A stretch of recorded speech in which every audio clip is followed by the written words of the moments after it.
In '78, we were looking for someone to come on to faculty, and Hal was the man. Even I recall the day we had a conversation in the office, and we talked about the things that he really wanted to do. He was an excellent teacher, as I think all of you know, and was really committed to research. He was actually the kind of person that we were looking for. So he came in and then started doing all of that. And then in 83, I guess it was, when he became chair. In 83, he became the chair.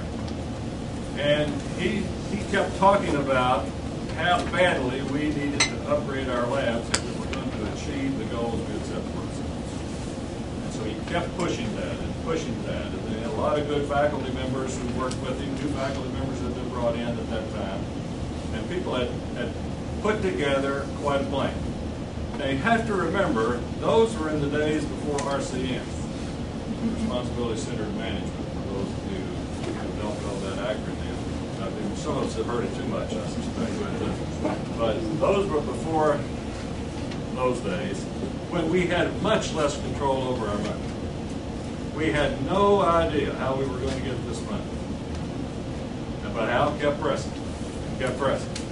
And so I kept talking to the people in central administration. In order for our school to achieve what we really have set out to achieve, we must have the funding for these laboratories.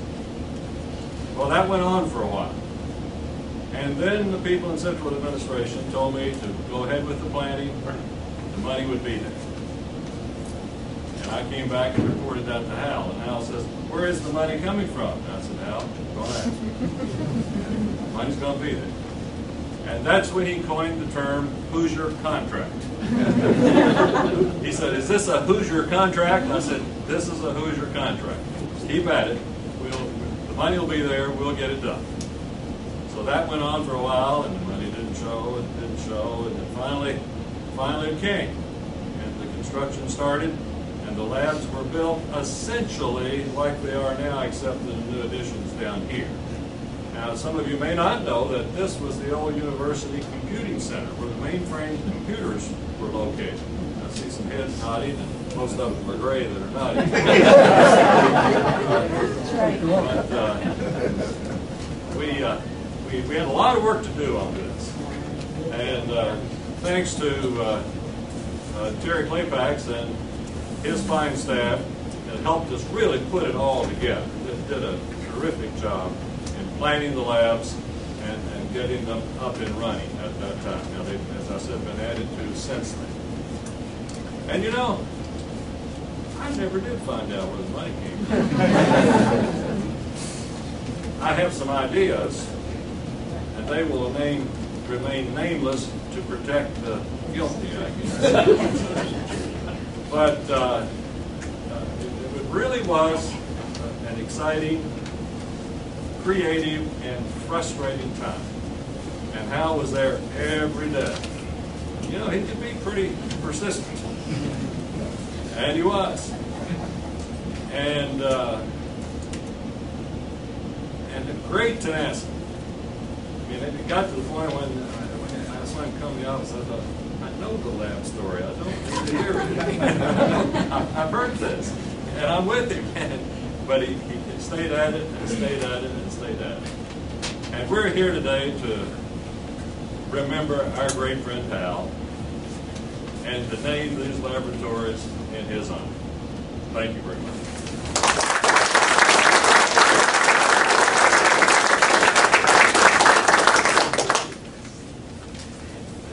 Our next scheduled speaker is former Dean David Gallup. I'm not sure if there's an emergency at Blackberry Hill Farm or Blackberry, what's the name of this? Blackberry Ridge, or wherever it is, but hopefully he is on his way, and we'll have to be able to add him a little bit of rearranging the tab. So we'll go ahead and keep events moving and keep working.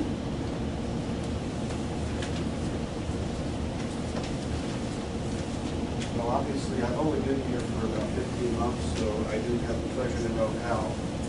Also, since I've been here for 15 months, I can only speak in proportion to how long Tony's been here, so my speech will be relatively short. He's earned the right to speak for a much longer period of time. will say that Hal's legacy is really well known to all of us. And I'm just going to illustrate that for you for a second. You know, we were in Turkey about 3 weeks ago. David Kosea is now there right now. And one of the things that I was asked to do is to bring this to David Gallahue from Umit Kasim, who is well-known to us all here. He had been on the IU soccer team and was an All-American in the 1960s. Well, I don't know what's in here. Tony does, because he got one of the same things. I gave it to him yesterday when I got to see him. But the university at which Umit is at is at Marmara University in Istanbul. And right now, one of the things that David Kosea is doing is helping them set up a kinesiology lab, which I don't know if you know this. They're going to name in honor of Hal as well. So Hal's legacy is not only something we dearly respect here, the ability to have such facilities will assure that we'll continue the kinds of quality training that we've been able to do, you know, for so many years, that it allows us to have continuity into the future to do the best and the brightest types of research and work that I know that Hal has very high standards from what I understand, and that I hope we can live up to those standards with these wonderful facilities. I'm sure we can. So, you know, looking at some of the pictures, Hal not only influenced things in Turkey, there are a lot of pictures of China up there. We got a chance to see some of their laboratories on a recent trip in May, and I wouldn't be surprised if there's another naming opportunity there as well. So thank you very much for being here today, and appreciate your being here in celebration of Hal's memory and in honoring Hal for this facility. Thank you very much.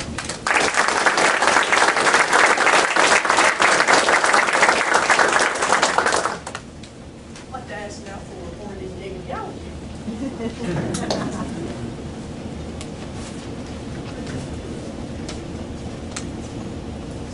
Now that I'm retired, I'm late to just about everything. I'd like to read you something from Dr. Dave Kosea. Dave was a student of Hal's, was a colleague and a very good friend. He starts off by saying, I'd first like to offer my sincere apologies to Teresa and the boys, as well as the extended Morris family, for my ability to be with you today. As Teresa knows, I'm currently in Istanbul, Turkey, where I was asked to help plan the Harold H. Morris Motor Learning Laboratories at Marmara University. Isn't that cool? As fate would have it, both of these events are happening at the same time, but I am truly honored to represent Hal at this significant event in Turkey. And I think it is important for our colleagues to appreciate the fact that Hal's influence extended well beyond the boundaries of Indiana University. I realize that much has already been said about Hal, and I will not take too much of your time. I consider myself fortunate in that I knew Hal in probably more capacities than anyone could have. I took classes from Hal, I was mentored by Hal, I shared a research laboratory with Hal, I sought professional and personal advice from Hal, I golfed with Hal, and of course, I drank a few beers and shared many laughs with Hal. Along the way, I was able to see Hal through different lenses. I saw the obvious ones that most saw, the colleague and the mentor, the administrator and the boss. But I also saw aspects